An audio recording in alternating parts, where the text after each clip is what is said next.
Zethkari pressed his four-fingered hand against the viewing port of the transport ship. Stars stretched into long lines as they dropped out of faster-than-light travel. Ahead of them, the research station hung in space like a metal flower. Its solar panels spread wide to catch the light from the nearby star. The Veltar scientist felt his heart beating faster with excitement. After 300 years of studying alien species, he was about to meet the newest members of the galactic community, humans. These creatures had only learned to travel between stars 50 years ago. Most species took thousands of years to develop such technology. Humans had done it in less than 100. Fascinating, Zethkari whispered to himself. His people, the Veltar, had been traveling the stars for over 10,000 years. They had helped dozens of young species grow beyond their violent beginnings. Now they would do the same for humans. The transport ship docked with a soft thud. Zethkari gathered his research equipment and walked through the airlock. The station's artificial gravity felt comfortable under his feet. The air smelled clean, with hints of different alien atmospheres mixed together. Station Commander Thaisri met him at the docking bay. She was a tall, elegant being with silver skin that shimmered under the lights. Her species, the Althari, had been peaceful for 8,000 years. "Welcome, Professor Zethkari," she said in the universal language that all civilized species used. "I hope your journey was pleasant." "Very much so," Zethkari replied.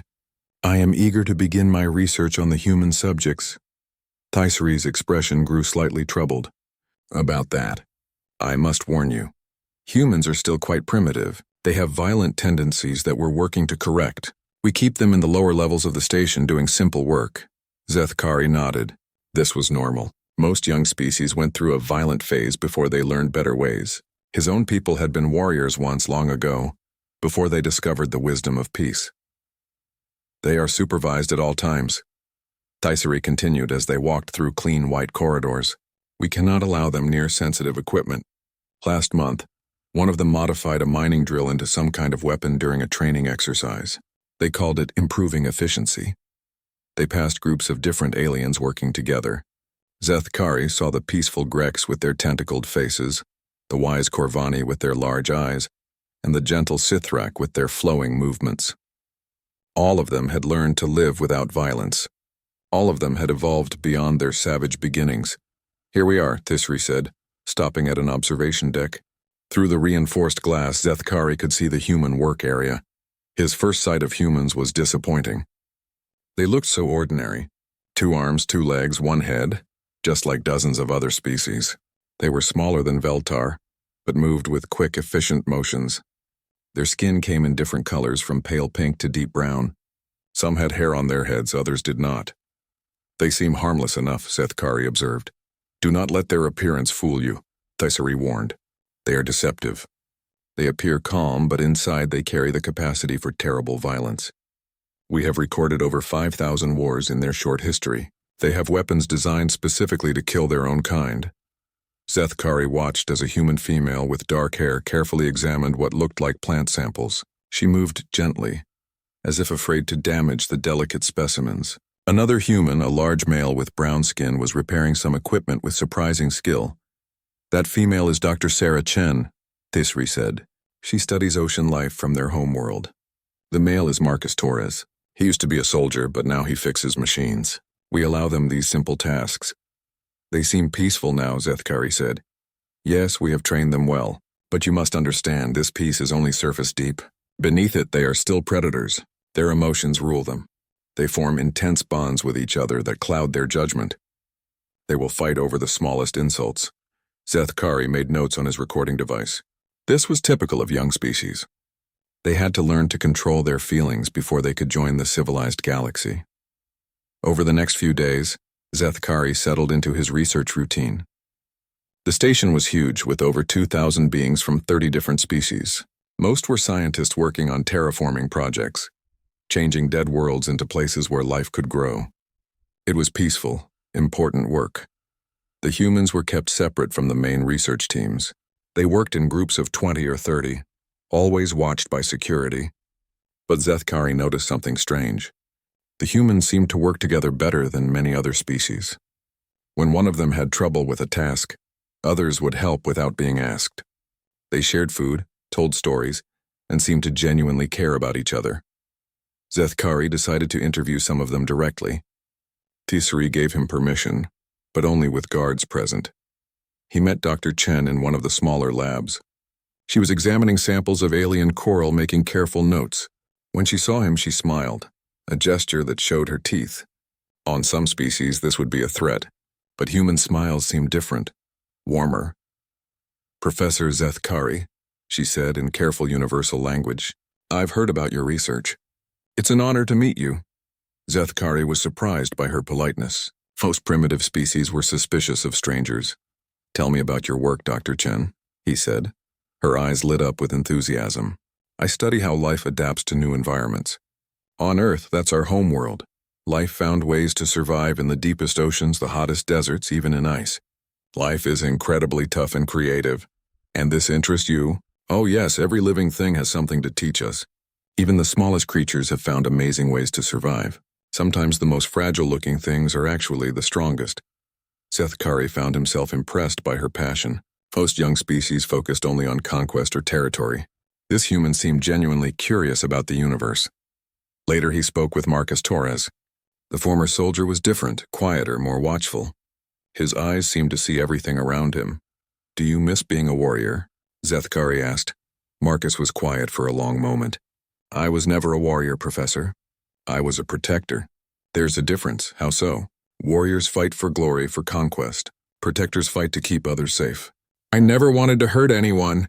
"But sometimes, if you don't fight, good people get hurt by bad people." This was an interesting perspective. Most civilized species had learned that all violence was wrong. But Marcus seemed to think some violence might be necessary. "Do you still believe this?" Zethkari asked. Marcus looked out through the viewing port at the stars. "I hope I never have to find out. But if someone threatened the people here, Dr. Chen, Pavel the maintenance guy, Maria in the kitchen, if someone tried to hurt them..." He shrugged. "I guess I'd remember how to be a protector again." That evening, Zethkari reviewed his notes. The humans were definitely unusual. They showed the typical violent history of a young species, but they also displayed remarkable creativity and loyalty. They seemed to genuinely care about each other and about learning. Maybe with proper guidance they could evolve beyond their savage nature faster than most species. Maybe they could learn to be truly civilized. He had no idea how wrong he was about what civilization really meant. Outside his window, the stars shone peacefully in the darkness, unaware of the storm that was coming. The alarm started as a low hum that grew into a shrieking wail. Zethkari looked up from his research notes, confused. In his 300 years, he had never heard such a sound on a peaceful research station. Red lights flashed along the corridors. The station's artificial intelligence spoke in calm, measured tones. "Security alert. All personnel report to designated safe zones." "This is not a drill." Zethkari's laboratory door slid open and Commander Thisri rushed in. Her usually perfect silver skin was pale with fear. "Pirates," she said, her voice shaking. "Kythera ships just dropped out of hyperspace. 3 of them heavily armed." Zethkari felt his heart skip a beat. The Kythera Syndicate was known throughout the galaxy as ruthless slavers. They attacked peaceful stations and colonies, taking prisoners to sell in the outer rim markets. "Surely our defense systems can handle 3 ships?" Zethkari asked. Thisri shook her head. "This is a research station, not a military base. Our security is designed to handle accidents and minor disputes, not armed raiders." They hurried through corridors filled with panicking aliens. The Grecs were wrapping their tentacles around their young. The Corvani were trying to access emergency communication systems, and the Sithrak were moving in confused circles. Through the viewing ports, Zethkari could see the attacking ships. They were black and angular, built for war rather than exploration. Bright flashes of weapons fire lit up the darkness as they destroyed the station's communication arrays. "What about the humans?" Zethkari asked as they reached the main safe zone. "They're in their quarters," Thisri said. "Security is keeping them locked down. We cannot risk them making the situation worse with their violent tendencies." But even as she spoke, the lights went out. Emergency power kicked in a moment later, bathing everything in red light. The station shuddered as the pirates' weapons hit the outer hull. "Hull breach in Section 7, the AI announced. "Atmosphere is being contained." Then they heard it, the sound of metal being cut. The pirates were boarding. Zethkari watched as the station's security team prepared to respond. They were trained professionals from a dozen peaceful species, equipped with stun weapons and protective gear. They moved slowly, carefully, following protocols designed for civilized conflicts. The first pirates to enter the station were Cathera, tall, insect-like beings with sharp claws and armor that gleamed in the red light. They moved fast and hit hard, overwhelming the security team in seconds. "Nobody move," the lead pirate shouted in accented universal language. His voice was harsh, full of threat. "This station now belongs to the Cathera Syndicate. You will cooperate or you will suffer." The aliens in the safe zone huddled together in terror. These were beings who had known peace for thousands of years.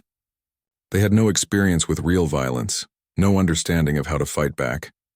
More pirates poured into the station. They herded the aliens into groups, checking for valuable species, counting potential slaves. Zethkari realized with growing horror that they weren't planning to rob the station. They were planning to take everyone. "Where are the humans?" one pirate demanded. "Locked in their quarters," Thaisri whispered. The pirate grinned, showing rows of sharp teeth. "Good. Humans bring high prices in the markets. Strong bodies, clever minds. The crime bosses love them as enforcers."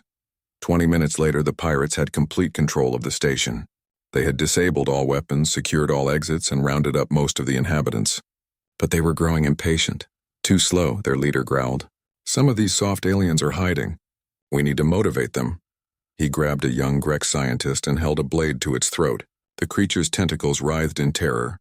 "Come out now or this one dies," the pirate announced. "You have 10 seconds. That was when Zethkari saw something that changed everything he believed about humans. Dr. Sarah Chen appeared at the end of the corridor. She was supposed to be locked in her quarters, but somehow she was here. Her hands were empty, her posture non-threatening. But something about her was different. "Let him go," she said quietly. Her voice was calm, almost gentle. But there was something underneath it, something that made the pirates turn to look at her. "Ah, a human," the leader said. "Just in time. You will tell your people to surrender or watch this creature die." Chen stepped closer. Her movements were different now, fluid, controlled, like a predator moving through tall grass. I said, "Let him go." The pirate leader laughed. "Or what, you will attack me? You are alone, unarmed, outnumbered 20-1. Chen's expression didn't change, but her eyes... Zethkari had never seen eyes like that. They were dark, focused, completely without fear. "You're right," she said softly. "I am alone." Then Marcus Torres stepped out of another corridor. Then Pavel, the maintenance worker. Then Maria from the kitchen. Then others, all the humans, somehow free, somehow here. But they weren't the same humans Zethkari had been studying. These humans moved differently. Their faces were calm, but their eyes held something that made the pirates step backward. "Let's try this again," Chen said, her voice still soft. "Let him go." The pirate leader snarled and pressed his blade closer to the Grex's throat. "You think you frighten me? You are just primitives playing at war. We have armor, weapons, training." He never finished the sentence. Marcus Torres moved faster than Zethkari's eyes could follow. One moment he was standing 10 feet away.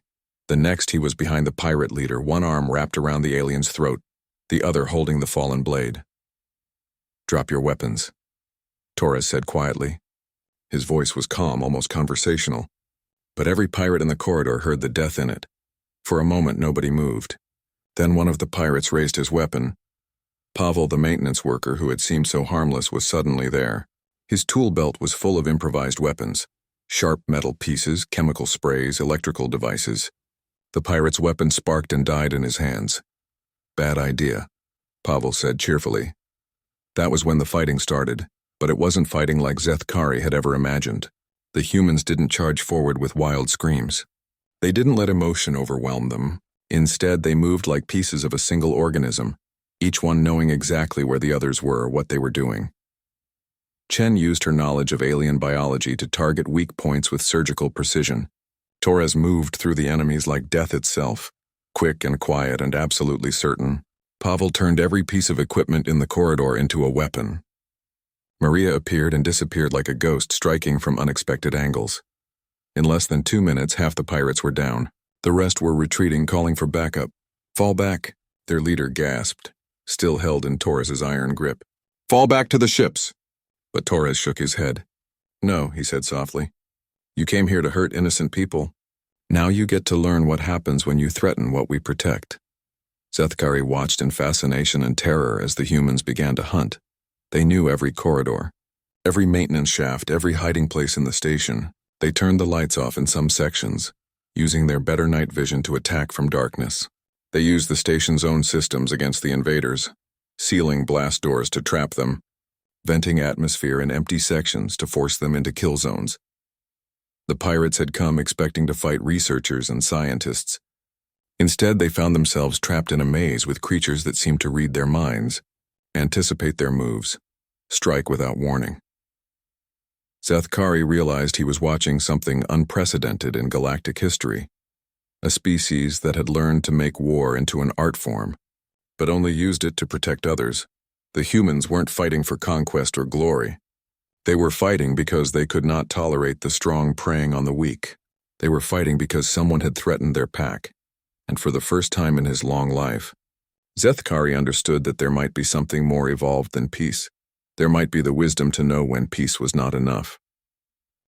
The hunt continued through the station's corridors, but Zethkari quickly realized he was witnessing something far more complex than simple violence.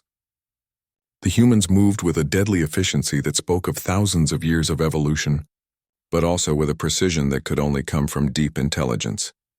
Marcus Torres had released the pirate leader after the alien passed out from fear. Now he knelt beside Dr. Chen, who was treating a wounded Grek scientist. Her hands were gentle as she bandaged the creature's injuries, the same hands that had moments before disabled two armed pirates. "How many more?" Torres asked quietly. Pavel's voice crackled through the communication system he had somehow repaired. 15 in the main laboratory section, 8 near the docking bays, maybe 6 more scattered through the living areas. And the ship crews? Still on their vessels, but they're getting nervous. I think they're planning to blow a hole in the hull and take what they can carry." Torres nodded. His face was calm, almost peaceful, but his eyes held that same terrible focus Zethkari had seen earlier. "Maria, can you handle the laboratory group?" A voice answered from somewhere in the ventilation system above them. "Already working on it. Give me 10 minutes. Zethkari couldn't understand how she had gotten into the air ducts or how she planned to handle 8 armed pirates by herself, but something in her tone suggested it would not be a problem. "Pavel, keep those ships from leaving. Don't let them damage the hull." "Way ahead of you," Pavel's cheerful voice replied. "Amazing what happens when you introduce metal filings into engine intake systems." Chen looked up from her patient. "What about the scattered groups?" Torres was quiet for a moment, thinking. Then he turned to look at the other humans who had gathered around them. Zethkari counted 23 people: scientists, maintenance workers, kitchen staff, technicians. None of them looked like soldiers, but all of them had that same deadly calm in their eyes. "Hunt," Torres said simply. They scattered like smoke. Zethkari followed Chen as she moved through the station. The gentle marine biologist had become something else entirely, a predator that used her knowledge of biology like a weapon. She seemed to know exactly where each species' pressure points were, which nerve clusters would cause instant paralysis, which chemical combinations would create temporary blindness. "How do you know all this?" Zethkari whispered as they crept through a darkened corridor. "I study life," Chen replied softly. "All life. To understand how creatures survive, you have to understand how they can be stopped." They found 3 pirates trying to break into the station's computer core. Chen moved like water, flowing around their weapons, striking with scientific precision. In seconds, all 3 were unconscious. "Non-lethal," she said, seeing Zethkari's expression. "They'll wake up with headaches, but they'll live." "Why show mercy?" Chen checked each pirate's pulse, making sure they were stable. "Because we're not like them. We don't kill unless we have no choice." Meanwhile, Pavel's voice continued to provide updates through the communication system. The cheerful maintenance worker had somehow turned the entire station into his personal weapon. He sealed blast doors to trap groups of pirates, then used the ventilation system to pump in sleeping gas he had mixed from cleaning supplies. He rerouted power to create electrical barriers, forcing the invaders into specific corridors where other humans waited. "Engineering is beautiful," Pavel's voice said over the speakers. "Everything connects to everything else. Pull the right wire, press the right button, and suddenly gravity stops working in just one room." Zeth. Carrie heard distant screams as pirates found themselves floating helplessly in midair while humans moved confidently along the walls using magnetic boots. Maria's voice joined. Pavel's reports. Laboratory section is clear. 8 pirates sleeping peacefully. I left them a nice note explaining that the next time they attack a research station, they should remember that some of us know which chemicals make you sick and which ones make you dead. But it was Torres who truly amazed Zethkari. The former soldier moved through the station like a force of nature. He didn't fight. He simply appeared wherever pirates were causing trouble, and somehow the trouble stopped. Sometimes Zethkari heard brief sounds of conflict, but more often there was just silence, followed by Torres's calm voice reporting another area secure. How does he do it? Zethkari asked Chen as they watched Torres disappear into a maintenance shaft. Marcus understands something most people don't, Chen replied. Violence isn't about anger or hatred. It's about applying the right amount of force in the right place at the right time. Too little and good people get hurt. Too much and you become the monster you're fighting. The hunt lasted less than an hour. When it was over, 29 pirates were secured in the station's holding cells, all alive but very subdued. The 3 pirate ships were disabled and drifting, their crews surrendering when they realized their boarding parties weren't coming back. But what amazed Zethkari most was what happened afterward. The humans didn't celebrate their victory. They didn't boast about their skills or demand recognition. Instead, they immediately began helping the injured, repairing damaged systems, and calming the frightened aliens. Dr. Chen went back to treating patients, her warrior persona completely gone. She moved among the wounded with gentle hands and soothing words, as if the deadly fighter had never existed. Pavel resumed his maintenance duties, cheerfully fixing the damage he had caused during the battle. Sorry about the gravity thing, he told a group of shaken Corvani scientists. I'll have that sorted out in no time. Torres coordinated with station security to process the captured pirates. He was professional, courteous, and completely non-threatening. The terrifying predator had vanished, replaced by a helpful citizen doing his civic duty. Maria returned to her kitchen and began preparing extra food for everyone, including the prisoners. They're still people, she explained when Commander Thisri questioned this decision. Hungry people make bad choices. Fed people are easier to reason with.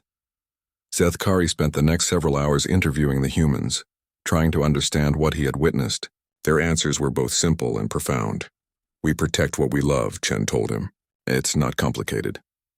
Every species has the capacity for violence, Torres explained.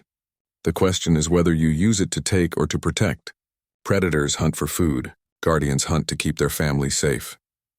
The galaxy is full of good people, Pavel said while repairing a damaged wall panel. But good people usually aren't very good at fighting. So sometimes the rest of us have to step up. It's about choice, Maria added, serving Zethkari a cup of tea. We could choose to be conquerors, to use our abilities to take what we want.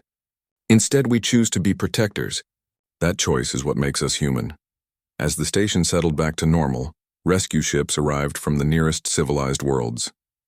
The pirates were transferred to proper authorities, and repairs began on the damaged systems. But Zethkari couldn't stop thinking about what he had learned.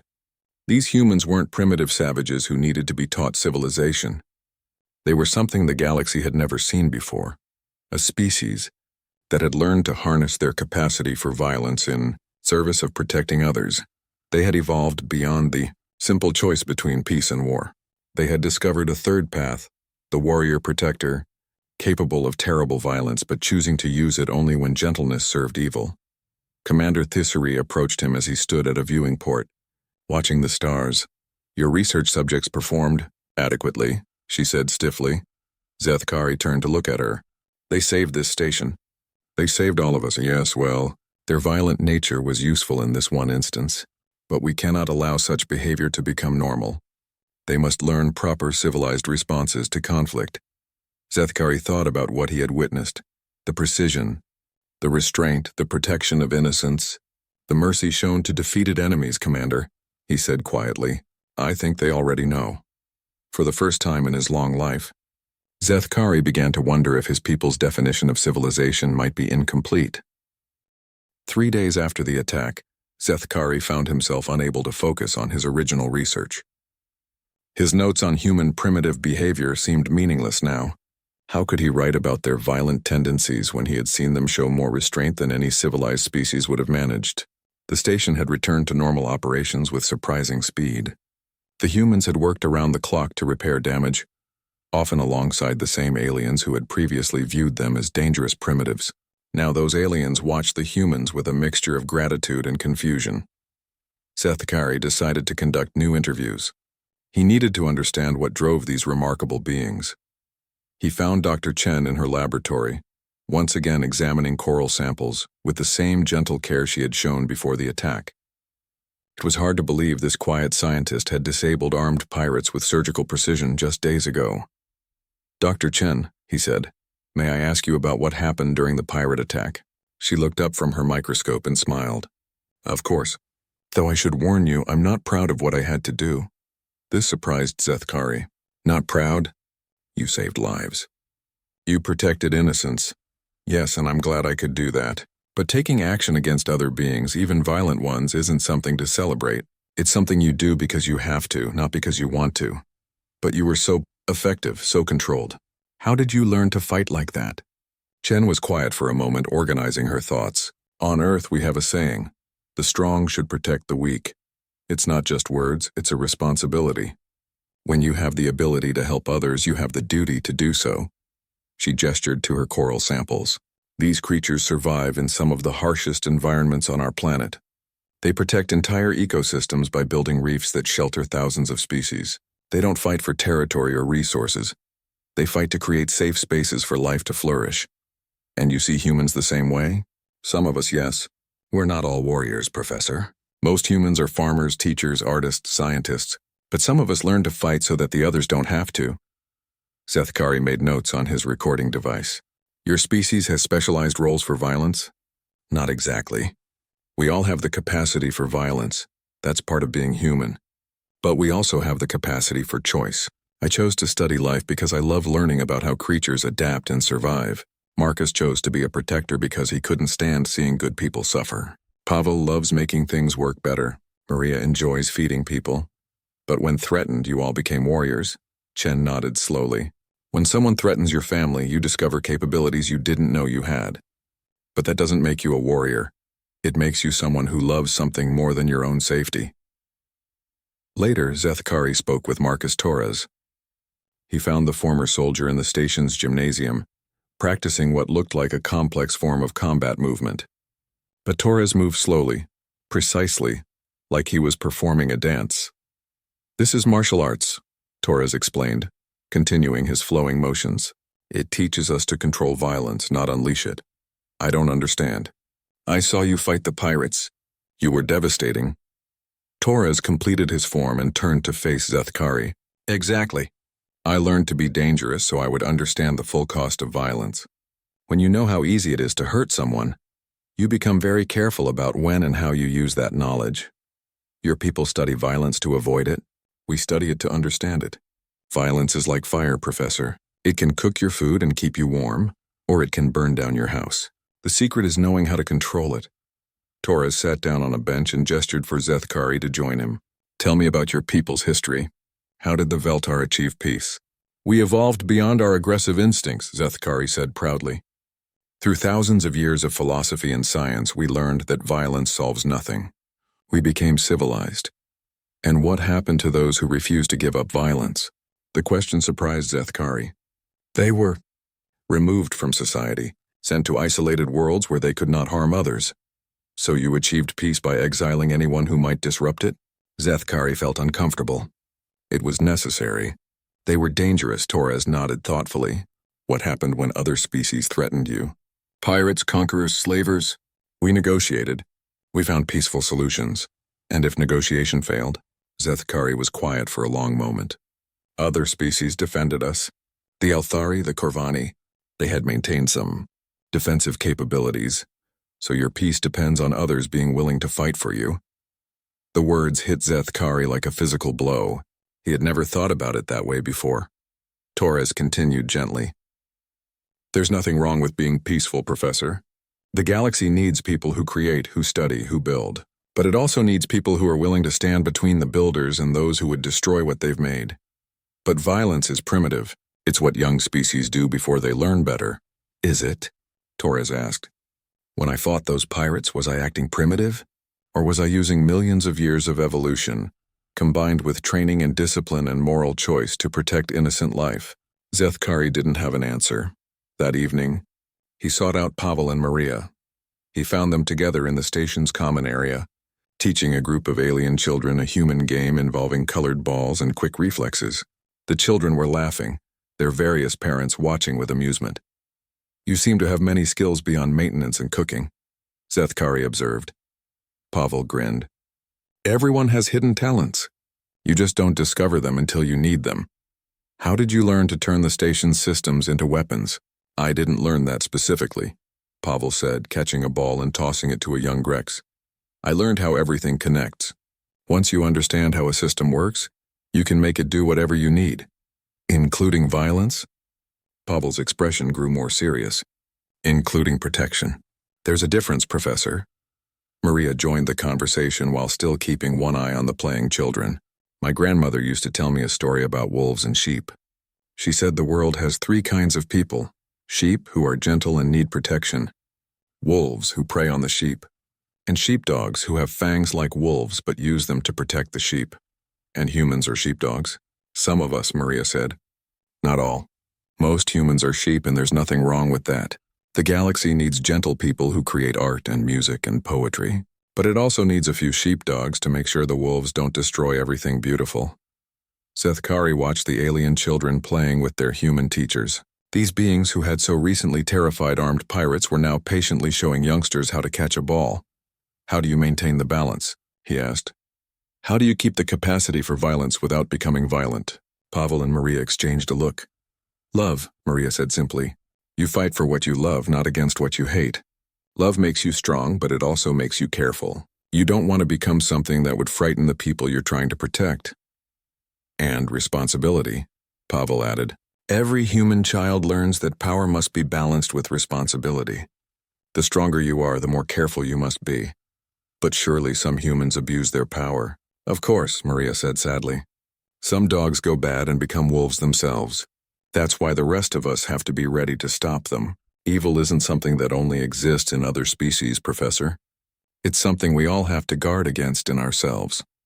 That night, Zethkari reviewed hours of recordings from his interviews. Slowly, a new picture of humanity was emerging. They weren't primitive savages who needed to be tamed. They were something unprecedented in galactic civilization. A species that had integrated their capacity for violence with their capacity for love, creating beings who could be both gentle and terrible as circumstances required. They had solved the ancient problem that plagued all civilized species: how to maintain peace without becoming defenseless against those who would destroy it. The answer, it seemed, was not to eliminate the capacity for violence, but to harness it in service of protecting what mattered most. For the first time in his long life, Zethkari began to question everything he had believed about civilization, evolution, and what it truly meant to be advanced. Perhaps the humans weren't behind other species in their development. Perhaps they were ahead. 6 months later, Zethkari sat in his office on the Veltar homeworld, staring at the manuscript that would either revolutionize galactic thinking or destroy his career. The paper was titled, The Guardian Paradox, a reassessment of evolutionary development in Homo sapiens. He had rewritten it 17 times, each version more radical than the last. How do you tell an entire galaxy that everything they believe about civilization might be wrong? His door chimed and his research assistant entered. Professor, the Galactic Scientific Council is ready for your presentation. Zethkari's hearts were beating fast as he walked through the halls of the Veltar Science Institute.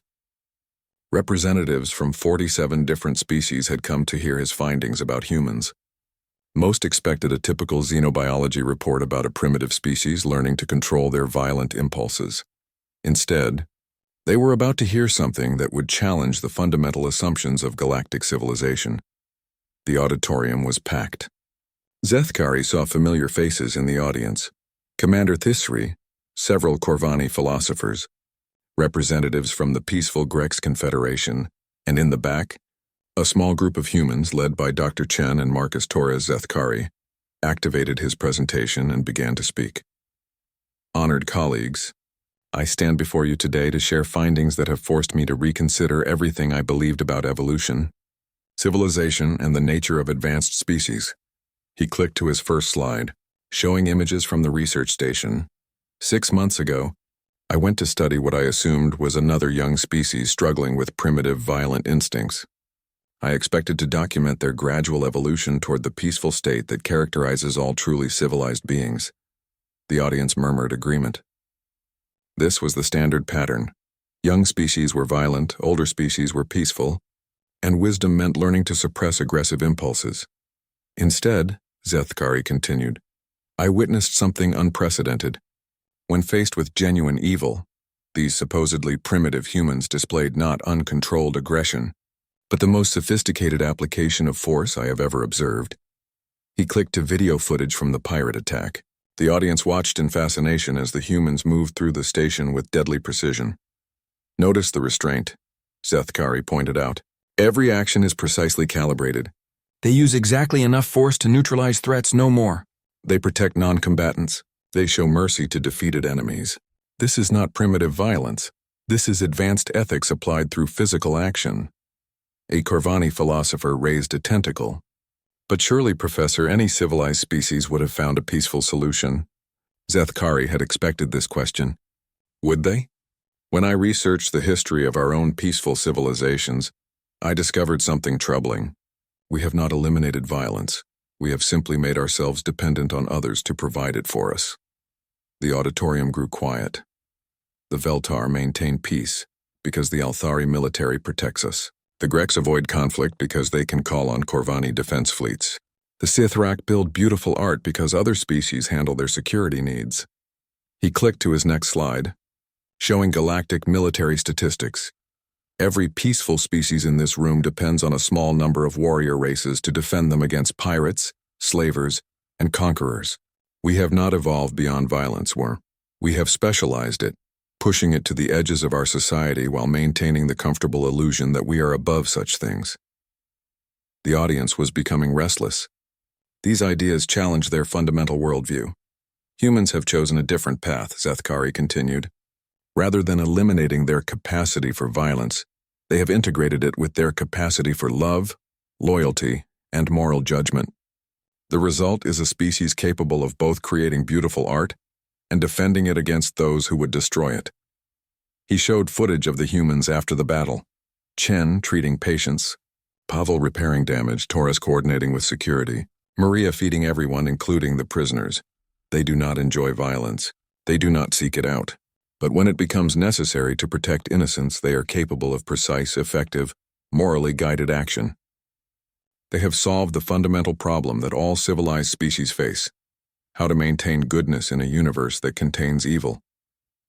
A Sithrak delegate stood up, their flowing robes rippling with agitation. You are suggesting that violence can be moral? I am suggesting, Zethkari said carefully, that the refusal to act against evil is also a moral choice, and not always the right one. He clicked to his final slide, showing children from dozens of species playing together on the research station. These young beings grow up safe because adults are willing to stand between them and those who would harm them. The humans understand something we have forgotten, that true strength is having the power to be terrible and choosing to be gentle, except when gentleness serves evil. The auditorium erupted in debate. Some delegates were outraged, others were thoughtful, a few were nodding in agreement. Dr. Chen stood up in the back of the room. May I speak, Professor? Zethkari nodded gratefully. We appreciate Professor Zethkari's research, Chen said, her voice calm and clear. But I want to clarify something. We don't see ourselves as superior to anyone here. Every species has found their own path to civilization. We're just asking that you not judge ours by standards that may not apply to us. Marcus Torres joined her. We're not trying to change anyone else. We're not trying to spread violence or conflict. We just want to be accepted as we are, people who have learned to balance protection with peace. An elderly Veltar scientist raised his hand. But how do we know you won't turn your abilities against us? How can we trust beings capable of such violence? Pavel's cheerful voice came from the back of the room. The same way you trust the Althari military or the Corvani defense fleets or any other beings who protect you. You look at what we choose to do with our power. Maria stepped forward. "We could have conquered your research station instead of defending it. We could have taken your technology, your resources, your people. Instead, we chose to cook dinner for you and teach your children games." The debate continued for hours. When it finally ended, the Galactic Scientific Council was deeply divided. Some species demanded that humans be restricted and monitored. Others argued for full acceptance into the galactic community. A few began quietly questioning their own assumptions about the nature of civilization. Zethkari's paper was published 3 weeks later. It became the most controversial scientific document in galactic history. Universities taught courses about it. Philosophers debated its implications. Politicians used it to justify everything from military spending to peace treaties. But for Zethkari, the most important response came in a private message from Dr. Chen. "Thank you," she wrote, "for seeing us as we really are, not as others expected us to be. You gave us something precious, the chance to be understood." Months later, when new threats emerged in the galaxy, pirates who had learned to avoid civilized worlds, slavers who targeted peaceful colonies, warlords who preyed on the weak, it was the humans who stood ready to respond. Not because they loved war, but because they loved peace enough to defend it. Not because they were primitive, but because they were advanced enough to know that sometimes the tree of peace must be watered with the blood of those who would destroy it. And slowly, other species began to understand. The Veltar established their first defense academy in 1,000 years. The Grex began training volunteers in protective skills. The Sithrak started studying human philosophy about the moral application of force. The galaxy began to learn that true civilization wasn't the absence of strength, but the wisdom to use strength in service of protecting what was good and beautiful and worth preserving. Zethkari often returned to the research station, now a thriving center of interspecies cooperation. He would stand at the same viewing port where he had first seen the humans work, watching new generations of aliens and humans learning from each other. He thought about his old beliefs, about the long road that had led him to this new understanding. The humans had taught him something profound, that evolution wasn't about becoming weak enough to avoid conflict, but about becoming strong enough to choose your battles wisely. They had shown him that the highest form of civilization wasn't the elimination of all aggressive instincts, but the integration of those instincts with love, wisdom, and moral purpose. They had proven that you could be both gentle and terrible, both peaceful and ready for war, both civilized and capable of violence. They had reforged everything he believed about what it meant to be truly advanced, and in doing so, they had given the galaxy a new model for civilization, one based not on the suppression of strength, but on its dedication to the protection of the innocent, the weak, and all the beautiful things that made life worth living. The stars outside the viewing port shone peacefully in the darkness, watched over by guardians who understood that the price of peace was eternal vigilance, and that sometimes the most loving thing you could do was to stand ready to be terrible in defense of those who could not defend themselves.